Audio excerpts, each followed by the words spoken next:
Caribbean பகுதியான மேற்கிந்திய தீவுகளில் இதமான காலநிலை, நீலக்கடல், கடற்கரைகள் மற்றும் இயற்கை வனப்புகளையும் செழிப்பான நிலத்தினையும் கொண்ட பூலோக சொர்க்கமாக கருதப்படுகிற மிகப்பெரிய தீவுதான் கியூபா. கியூபா சுமார் 400 ஆண்டுகளாக ஸ்பெயினின் காலனி ஆதிக்கத்தின் கீழ் இருந்தது. 1868 ஆண்டு முதல் 1878 ஆண்டு வரை ஸ்பெயினுக்கு எதிராக கியூபாவில் நடைபெற்ற 10 வருட போர் என்ற விடுதலைப் போராட்டம் சமரசத்தில் முடிவடைந்தாலும் விடுதலை உணர்வை மக்களிடையே விதைத்தது. கியூபாவின் தேசிய ஹீரோவான ஜோஸ் மார்டி தலைமையின் கீழ் இந்த போராட்டம் 1895 ஆண்டு மீண்டும் தொடங்கியது. 1898 ஆண்டு கியூபாவில் விடுதலைப் போராட்டம் தீவிரமடைந்த போது அமெரிக்கா இதில் தலையிட்டது. ஸ்பெயின் மற்றும் கியூப படைகளுக்கு இடையிலான இந்த போர் அமெரிக்காவின் தலையீட்டால் ஸ்பானிஷ் அமெரிக்க போராக மாறியது. இந்த போரில் ஸ்பெயின் தோல்வியடைந்தது. 1898 ஆண்டு ஸ்பெயின் தோற்கடிக்கப்பட்ட பின்னர் அமெரிக்க படைகள் கியூபாவை ஆக்கிரமித்தன. 3 ஆண்டுகளுக்குப் பிறகு 1902 ஆண்டு மே 20 அன்று கியூபாவுக்கு அமெரிக்கா பெயரளவில் சுதந்திரம் வழங்கியது. இருப்பினும் அமெரிக்கா தன்னிச்சையாக கியூபாவின் விவகாரங்களில் தலையிடுவதற்கான உரிமையை வழங்கிய பிளா திருத்தம் என்ற சட்டத்தை கட்டாயப்படுத்தி ஏற்றுக்கொள்ள வைத்தது. இதனால் கியூபா அதிகாரப்பூர்வமாக சுதந்திர நாடாக இருந்தாலும் அமெரிக்காவின் ஆதிக்கத்தின் கீழ் இருந்தது. 1902 ஆண்டுக்குப் பிறகு கியூபாவில் உள்நாட்டு அரசியல் குழப்பங்களும் ஊழல் நிறைந்த அரசாங்கங்களும் தலை தூக்கத் தொடங்கின. அரசியல் ரீதியாக நிலைத்தன்மை இல்லாததால் புரட்சிகள், இராணுவ ஆக்கிரமிப்புகள் மற்றும் தொடர்ச்சியான ஆட்சிக் கவிழ்ப்புகள் நிறைந்த காலப்பகுதியாக அது இருந்தது. சமூகத்தில் பெரும் ஏற்றத்தாழ்வுகள் நிலவின.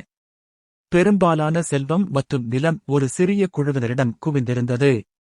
விவசாய நிலங்கள் பெரும் நிலப்பிரபுக்கள் அல்லது அமெரிக்க நிறுவனங்களின் கட்டுப்பாட்டில் இருந்தன. நாட்டின் பெரும்பான்மையான மக்கள், குறிப்பாக விவசாயிகள் மற்றும் கிராமப்புற மக்கள், மருத்துவ வசதி, கல்வி மற்றும் உணவுக்கே வழியின்றி பெரும் வறுமையில் வாடினர். படித்த மருத்துவர்கள் மற்றும் ஆசிரியர்கள் உட்பட பலர் வேலைக்காக காத்திருக்கும் நிலை இருந்தது. மருத்துவமனைகள் மற்றும் கல்வி நிலையங்கள் பற்றாக்குறையாக இருந்தன. இருந்தவற்றிலும் வசதிகள் குறைவாகவே இருந்தன. கியூபாவின் பொருளாதாரம் முக்கியமாக சர்க்கரை உற்பத்தியை நம்பியிருந்தது. உலகச் சர்க்கரை விலையின் ஏற்ற இறக்கங்களால் பொருளாதாரம் பாதிக்கப்பட்டது.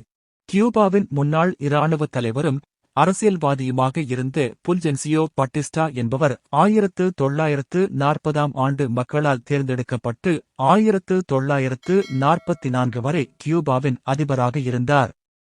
பின்னர் இராணுவ புரட்சி மூலம் ஆட்சியை கைப்பற்றி 1952 ஆண்டு முதல் 1959 ஆண்டு வரை அமெரிக்காவின் ஆதரவுடன் ஒரு கொடூரமான சர்வாதிகார ஆட்சியை நிறுவினார். இவரது சர்வாதிகார ஆட்சியை எதிர்த்து இரண்டாவது முக்கிய புரட்சி நடந்தது. பட்டிஸ்டாவின் சர்வாதிகாரம், அடக்குமுறை மற்றும் சமூக ஏற்றத்தாழ்வுகளுக்கு எதிராக பிடல் காஸ்ட்ரோ தலைமையில் ஆயுதம் தாங்கிய இளைஞர்கள் குழு ஒன்று உருவானது. 1953 ஆண்டு மான்கடா படைத்தள தாக்குதலின் தோல்விக்குப் பிறகு பிடல் காஸ்ட்ரோ, சே குவேரா போன்றோருடன் இணைந்து ஜூலை 26 இயக்கத்தை உருவாக்கினார். புரட்சிக் குழுக்கள் சியரா மேஸ்ட்ரா மலைப்பகுதியில் மறைந்து கொண்டு பாட்டிஸ்டாவின் இராணுவத்துக்கு எதிராக கொரில்லா போரில் ஈடுபட்டன. இந்த போராட்டம் மக்களிடையே பெரும் ஆதரவை பெற்றது.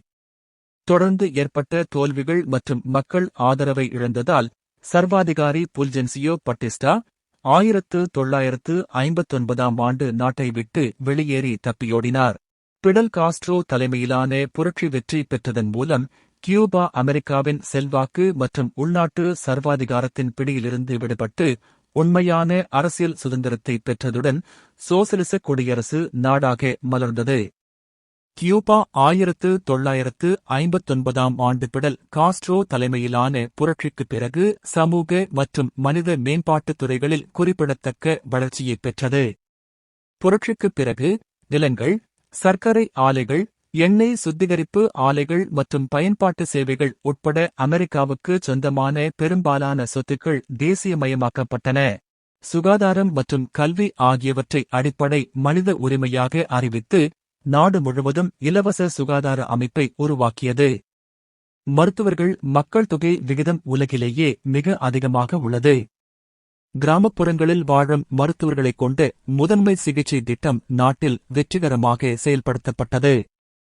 சில வளர்ந்த நாடுகளை விடவும் குறைந்த குழந்தை இறப்பு விகிதம் மற்றும் உயர்ந்த சராசரி ஆயுட்காலம் போன்ற சிறந்த மனித மேம்பாட்டு குறியீடுகளை கியூபா அடைந்துள்ளது. கியூபா தடுப்பூசிகள் மற்றும் மருந்துகளை தயாரிப்பதில் சுயசார்பு அடைந்தது. பொருளாதார பின்னடைவுக்கு மத்தியிலும் பிற வளரும் நாடுகளுக்கு ஆயிரக்கணக்கான மருத்துவர்களையும் சுகாதாரப் பணியாளர்களையும் உதவிக்காக அனுப்பி உலக அளவில் நற்பெயர் பெற்றது. 1961ஆம் ஆண்டு ஒரு தேசிய எழுத்தறிவு பிரச்சாரத்தை தொடங்கி படிப்பறிவின்மையை வெகுவாக குறைத்தது. கியூபா 99% மேலான எழுத்தறிவு விகிதங்களை கொண்டுள்ளது. பாலர் பள்ளி முதல் பல்கலைக்கழகம் வரை அனைவருக்கும் இலவச கல்வி வழங்குவதை உறுதி செய்துள்ளது. ஒரு சிறிய நாடாக இருந்தபோதிலும் ஒலிம்பிக் போட்டிகள் மற்றும் பிற சர்வதேச போட்டிகளில் தொடர்ந்து அதிக பதக்கங்களை வென்று விளையாட்டுத் துறையில் ஒரு சக்தியாக வளர்ந்துள்ளது. குறிப்பாக குத்துச்சண்டை, தடகளம் மற்றும் ஜூடோ போன்ற விளையாட்டுகளில் உலக சாம்பியன்களை உருவாக்கியுள்ளது. உலகில் பட்டினி, தெருவில் வசிப்பவர்கள் இல்லாத நாடுகளில் ஒன்றாக கியூபா கருதப்படுகிறது. கரும்பு கியூபாவின் முதன்மை வணிகப் பயிராகும். கரும்பு உற்பத்தியின் மூலம் சர்க்கரை தயாரிக்கப்பட்டு முதன்மை ஏற்றுமதி பொருளாக விளங்குவதால் கியூபா உலகின் சர்க்கரை கிண்ணம் என்று அழைக்கப்படுகிறது. இந்தச் சாதனைகள் அனைத்தும் அமெரிக்காவின் கடுமையான வர்த்தகத் தடையையும் 1990ஆம் ஆண்டில் சோவியத் யூனியனின் சிதைவால் ஏற்பட்ட பொருளாதார சரிவையும் எதிர்த்து கியூபா அடைந்த வளர்ச்சிகளாகும். இதுபோன்ற சுவாரஸ்யமான வரலாற்றுத் தகவல்களை தெரிந்து கொள்ள இந்த சேனலை சப்ஸ்கிரைப் செய்து கொள்ளுங்கள். இந்த காணொளி உங்களுக்கு பிடித்திருந்தால் லைக் செய்து மற்றவர்களுக்கும் ஷேர் செய்யுங்கள். உங்களுடைய கருத்துக்களை கமெண்ட் செய்ய மறவாதீர்கள். நன்றி.